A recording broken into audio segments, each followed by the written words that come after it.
बिहार लोक सेवा आयोग में पहली रैंक पाकर प्रतापगढ़ जिले का नाम रोशन करने वाली श्रद्धा पांडे ग्लोबल भारत के बीच में है। आज हम उनसे जानते हैं कि पहली रैंक पाने के बाद सबसे पहले उन्हें क्या एहसास हुआ है और इस कठिन परीक्षा को पास करने के बाद वह आगे क्या करेंगे।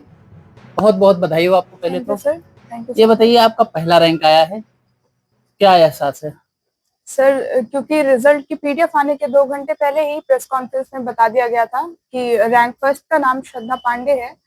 पर जब तक मुझे कई सारी जगहों से कॉल आने लगा, लेकिन जब तक मैंने पीडीएफ में अपना खुद का नाम रोल नंबर से मिलान नहीं कर लिया, तब तक उस बात पर भरोसा नहीं हुआ। और उसके बाद सबसे पहले मैंने अपने पिताजी को कॉल किया, तो उनको ये बताने के लिए कि मेरा रिजल्ट आ चुका है। पर उन्होंने मुझसे बताने से पहले ही मुझे बधाइयाँ दी और उन्होंने बताया कि तुमने टॉप किया है। और तब से घर में सब लोग बहुत खुश हैं, मैं भी बहुत खुश हूँ। श्रद्धा, कैसे पता चला आपको? पिताजी फोन किए थे, आपको पता चल गया था पहले से कि आप रैंक 1 पाई हैं? सर, मुझे पहले से ही पता चल गया था, मेरे फ्रेंड्स ने बता दिया था। और उसके बाद और कोचिंग सेंटर से कॉल आने लगे थे कि आपका हो गया है। पर मेरा यही कहना था कि जब तक पीडीएफ से रोल नंबर नहीं मैच कर लेते, तब तक हम उस बात पर भरोसा नहीं कर सकते। और फिर पिताजी से बात हुई, तो मैंने पहले ही बता दिया था कि अभी रिजल्ट आ जाएगा। और उसके बाद आते ही पीडीएफ पापा ने देख के मुझे बता दिया था। बहुत कठिन परीक्षा होती है पीसीएस और आईएएस की। इस परीक्षा में पास होना भी बहुत कठिन होता है। आप एक गांव के परिवेश से हैं, छोटे से कस्बे से रहकर किस तरीके की पढ़ाई करती थी और क्या कभी आपने कोचिंग किया था इसके लिए? सर, मैंने बीपीएससी के लिए तो कोई कोचिंग नहीं की थी, और मैंने एक टेस्ट सीरीज ज्वाइन किया हुआ था। और इस पढ़ाई बहुत ही मुश्किल होती है, और उसके लिए आपको बहुत काफ़ी वक़्त देना पड़ता है। और सबसे ज़्यादा ज़रूरी आपके माता-पिता का सपोर्ट होता है कि जो आपको वक़्त दें, आपको सपोर्ट करें। आप जितना भी आपको समय लग रहा है, वो सारी चीज़ें होती हैं। और इसके लिए आपको अ, 8 से 10 घंटे का समय डेली देना पड़ता है। ऐसा नहीं है कि एक दिन 10 घंटे पढ़ के अगले दिन ना पढ़ें, 2-3 घंटे ही। कंसिस्टेंट होकर पढ़ाई करें और चीज़ों को बार-बार रिवाइज़ करें, पीवाईक्यू प्रैक्टिस करें, प्री और मेंस दोनों के लिए। ये सारी चीज़ें हेल्प करती हैं। बहुत सारे बच्चे आईएएस की तैयारी, पीसीएस तैयारी करने के लिए दिल्ली के मुखर्जी नगर, प्रयागराज जाते हैं और खासतौर पर बिहार में रैंक 1 आना अपने आप में बड़ी बात है, क्योंकि बिहार के बच्चे अधिकतर पीसीएस और आईएएस की परीक्षाएं पास करते हैं। तो आप अभी उत्तर प्रदेश लोक सेवा आयोग की परीक्षा में भी चयनित हुई थी, किस पद पे चयनित हुई थी और अब क्या आगे का मतलब टारगेट है आपका? सर, अभी मेरा यूपी पीसीएस 2024 में असिस्टेंट कमिश्नर कमर्शियल टैक्स के पद पर चयन हुआ है। उसके बाद अभी बिहार में ये रैंक 1 आई है। और सर, ये इसके बाद अभी ये सारी बातों पर डिस्कशन घर में चल रहा है कि क्या ज्वाइन करना है, कैसे करना है। नहीं, अगला आईएएस बनना है? सर, उसके बारे में भी अभी सोच रहे हैं, तैयारी चल रही है? क्योंकि मैंने एक बार यूपीएससी का अटेम्प्ट 2023 में दिया है। उसके बाद उसमें नहीं हुआ, और कुछ और रीजन थे, जिसके बाद मैंने स्टेट सर्विसेज पे स्विच किया। श्रद्धा जी, 12वीं के बाद बच्चे कंफ्यूज हो जाते हैं, कुछ इंजीनियरिंग के साइड में जाते हैं, कुछ मेडिकल लाइन में। आपने पीसीएस और आईएएस ही क्यों चुना? सर, ऐसा नहीं है कि जो मेडिकल या इंजीनियरिंग की लाइन में जाते हैं वो इसमें नहीं एग्जाम दे सकते, क्योंकि यूपीएससी की परीक्षा में भी डॉक्टर्स और इंजीनियर्स की संख्या ज़्यादा है। और आप कभी भी कोई भी फील्ड चुनें, क्योंकि आपको 21 वर्ष की आयु चाहिए और ग्रेजुएशन चाहिए, तो आप जिस भी फील्ड से हैं, आप तैयारी कर सकते हैं। कौन कौन से सब्जेक्ट होने चाहिए ग्रेजुएशन के लिए जिसमें आसानी के साथ क्वालिफाई हो जाता है पीसीएस और आईएएस के लिए जो एग्जाम है? सर, आपका ग्रेजुएशन एक एलिजिबिलिटी क्राइटेरिया है, और तो आप किसी भी सब्जेक्ट से ग्रेजुएशन कर सकते हैं। हाँ, हालांकि अगर आप ह्यूमैनिटीज सब्जेक्ट से हैं, जैसे हिस्ट्री हो गया, ज्योग्राफी या पॉलिटी हो गया, तो वो आपको तैयारी में हेल्प करता है, क्योंकि जीएस के सब्जेक्ट भी हिस्ट्री, ज्योग्राफी, पॉलिटी ये सारे होते हैं। आपने कौन कौन सब्जेक्ट लिए थे? सर, मेरा ग्रेजुएशन में हिस्ट्री, इंग्लिश लिटरेचर और सोशियोलॉजी सब्जेक्ट था। पढ़ाई आपने कहाँ से की? बेसिक सर, और मेरी सारी पढ़ाई मेरे होम टाउन से हुई है। 12th तक की पढ़ाई भी मेरी यहीं से हुई है, और उसके बाद मैंने ग्रेजुएशन और फिर पोस्ट ग्रेजुएशन भी मैंने अपने होम टाउन से ही की है, यहीं के कॉलेजेस से की है। लाखों छात्र तैयारी करते हैं, उनके लिए क्या मैसेज देना चाहेंगे आप? आप लोग बिल्कुल कंसिस्टेंट होकर एक डिसिप्लिन वे में पढ़ाई करें, और पीवाईक्यू की प्रैक्टिस करें, सिलेबस को ध्यान में रखते हुए अपने नोट्स बनाएं और आंसर राइटिंग जितनी जल्दी से जल्दी स्टार्ट कर सकें और टेस्ट सीरीज वगैरह और पीवाईक्यू ये सब फॉलो करें। इसके अलावा एक बड़ा सवाल यह है कि गांव के, खास तौर पर गांव के परिवेश से जो बच्चे जाते हैं तैयारी करने के लिए, दूर दराज जाते हैं, उन्हें संसाधन मुहैया नहीं हो पाता। आप इतने कम संसाधन में किस तरीके से पढ़ाई को मैनेज करती थी? सर, इसके पीछे सबसे बड़ा योगदान मेरे माता-पिता का है, क्योंकि मुझे पढ़ाई के बीच में कोई भी चीज़ बाधा नहीं बनने पाई है। जिन भी चीज़ों की मुझे ज़रूरत रही है, मुझे कहीं भी एग्ज़ाम देने जाना हुआ या मुझे टेस्ट सीरीज़ लेनी थी, खरीदनी पड़ी, तो वो सब कुछ मेरे पिताजी ने ही अरेंज किया।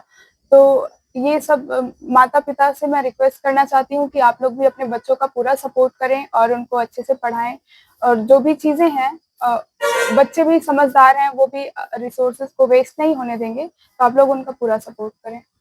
आज बच्चे, डिजिटल का युग है, आधुनिक युग है, जो जेनजी है वो इंस्टाग्राम, रील, फेसबुक पे पूरा दिन बिताता है। तो ऐसे कभी आप इंटरेक्ट नहीं हुई उससे? सर, मैं इंस्टा और फेसबुक पर मेरी आईडी थी, पर मैं ज़्यादा एक्टिव नहीं थी और मैंने 2023 में दोनों आईडी अपनी डिलीट कर दी थी, क्योंकि मुझे लगा कि उसमें काफ़ी समय बर्बाद होता है और उसका डिज़ाइन ही इस तरीके से हुआ है कि हम उस पे ज़्यादा से ज़्यादा एंगेज रहें। रील्स वगैरह, शॉर्ट्स हो गए, ये सब का डिज़ाइन ही ऐसा है, तो हम पढ़ाई-लिखाई के टाइम पर हमें उससे ज़रूर दूरी बनाए रखनी चाहिए। उसका पढ़ाई में कोई भी यूज़ नहीं है।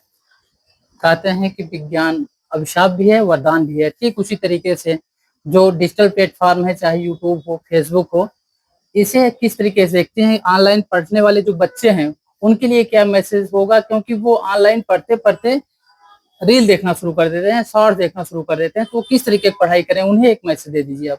सर, विज्ञान श्राप भी है और वरदान भी, और वो वैल्यू न्यूट्रल है, तो वो उसका आप कैसे यूज करते हैं वो आपके ऊपर डिपेंड करता है। अगर आपको अच्छे से पढ़ाई करनी है, सिलेक्शन लेना है, रैंक लानी है, तो अपना समय ना बर्बाद करते हुए आप एक लक्ष्य के साथ यूट्यूब ओपन करें कि मुझे ये वीडियो देखना है, ये लेक्चर देखना है, और उसको कंप्लीट करने के बाद आप उसको बंद कर दें। और सर, मैंने ये किया था कि यूट्यूब की हिस्ट्री वगैरह मैंने पॉज कर रखी थी, तो कुछ भी रिकमेंड नहीं होता था। तो मुझे जो भी, या मैंने चैनल सब्सक्राइब कर रखे हैं उनके वीडियोज़ आते थे, या मैं जो सर्च किया करती थी तो वही आता था।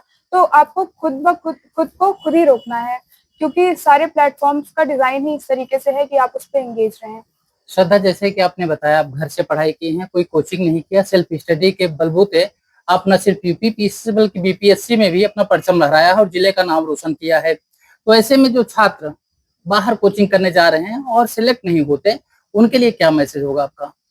सर, जैसे अगर किसी को लगता है आपको चीज़ें समझ में नहीं आ रही हैं और आपको कहीं से गाइडेंस मिल रही है, तो आप ज़रूर वो गाइडेंस लें और अपनी कमियों को देखें। आप टेस्ट वगैरह जब प्रैक्टिस करेंगे तो आपको पता चलेगा कि गलती कहाँ पे हो रही है, और उन गलतियों को सुधारते हुए आप आगे बढ़ें और अपनी तैयारी जारी रखें, ज़रूर आपका सिलेक्शन होगा। कितने घंटे पढ़ के किसी भी एग्जाम को क्रैक किया जा सकता है? सर, प्रोडक्टिव स्टडी 8 घंटे बहुत होती है। 8 से 10 घंटे आप प्रोडक्टिव स्टडी करिए और आपका ज़रूर सिलेक्शन होना है। आप कितने घंटे पढ़ती थी? सर, मेरी प्रोडक्टिव स्टडी वही 8 से 10 घंटे के बीच में, और जब प्री पास आता था और मेंस पास आया था, तो उस दौरान पढ़ाई मैं और ज़्यादा देर के लिए जितनी देर मैं कर पाती थी, मैं किया करती थी। क्योंकि उस टाइम आपके पास समय कम होता है, जैसे प्री से मेंस के बीच में सिर्फ 3 महीने का टाइम था, तो उस दौरान मैं और ज़्यादा पढ़ाई किया करती थी। उसमें टेस्ट सीरीज़ वगैरह भी लगानी होती थी, तो अपने अकॉर्डिंग करना चाहिए। चलिए, दर्शक ग्लोबल भारत ये भी जानना चाहते हैं कि श्रद्धा आखिर क्या खाती है और उसका फेवरेट फूड क्या है? सर, मुझे नॉर्मल घर का सादा दाल, चावल, रोटी, सब्ज़ी यही पसंद है, और हमको ये है कि पढ़ाई के दौरान, एग्ज़ाम्स के दौरान हम हेल्दी रहें, हमारी तबीयत ना खराब हो। तो इसलिए बिल्कुल सादा भोजन करें और कभी-कभी खुद को ट्रीट भी दे देनी चाहिए। आपको जो पसंद है, वो ज़रूर खाना चाहिए। तो सबसे ज्यादा प्यार कौन करता है, मम्मी या पापा? सर, दोनों लोग करते हैं बहुत ज़्यादा। ज्यादा? दोनों लोग, सब और बहुत आप? प्यार करते हैं। मैं भी दोनों लोग को बराबर प्यार करती हूँ। अच्छा, एक और सवाल है श्रद्धा, आपने अभी असिस्टेंट कमिश्नर ट्रेड टैक्स आपने हुँ। ज्वाइन किया? सर, एक्चुअली अभी उसका प्रोसेस चल रहा है, मेडिकल वगैरह हो चुके हैं और उसकी जॉइनिंग जुलाई या अगस्त तक हो सकती है। अभी उसकी जॉइनिंग हुई नहीं थी। कितनी रैंक थी उसमें? 153rd rank. और अब? Sir first. तो कंफ्यूज होंगी काफी। कंफ्यूजन ये होगा कि आप यूपी में रहें या फिर बिहार जाएं, तो क्या डिसाइड किया आपने? सर अभी ये सब बातों पे घर वालों से डिस्कशन चल रहा है, फिर जैसा, क्योंकि अभी मुझे उतना वक्त भी नहीं मिल पा रहा है, तो ये 3-4 दिन बाद फिर हम लोग आराम से बैठकर इस बारे में बात करेंगे। आपकी इच्छा क्या है वैसे अंदर से? क्योंकि लोग जो छात्र तैयारी कर रहे हैं प्रतियोगी परीक्षाओं की, उनका पहला एम होता है यूपी, लेकिन यूपी में आप एसी बनी हैं, अब वहां पर रैंक 1 है तो आप सीधे एसडीएम बनेंगे। थोड़ा सैलरी जो वेतन है वो थोड़ा सा कम है, लेकिन वहां प्रमोशन के चांसेस ज्यादा हैं। तो आपके दिल में क्या चल रहा है, मन में क्या चल रहा है? सर बिल्कुल, जब हम तैयारी करना शुरू करते हैं तो ये होता है कि हम टॉप करें, हमको ये पोस्ट मिले, ये रैंक मिले, लेकिन तैयारी करते हुए, एग्जाम देते हुए फिर ये इच्छा हो जाती है, ये प्रार्थना रहती है भगवान से कि हमारा लिस्ट में नाम आ जाए। और अभी तो मेरे पास 2 ऑप्शन है कि मैं यूपी में ज्वाइन करती हूँ या बिहार में। तो क्योंकि वो पूरी लाइफ एक जॉब में 60 साल तक अब मुझे रहना है, तो इस बारे में बिल्कुल सोच विचार कर ही घर पे डिस्कस करके ही मैं ये डिसीजन लूंगी। तो ये सब पहला अटेम्प्ट था? जी, यूपी और बिहार दोनों में मेरा पहला अटेम्प्ट था। तो श्रद्धा, आपको बहुत सारी शुभकामनाएं thank you global sir. Bharat की टीम से। और ये श्रद्धा पांडे थी जिन्होंने न सिर्फ उत्तर प्रदेश बल्कि बिहार में भी परचम लहराया है और प्रतापगढ़ जिले को गौरवान्वित किया है।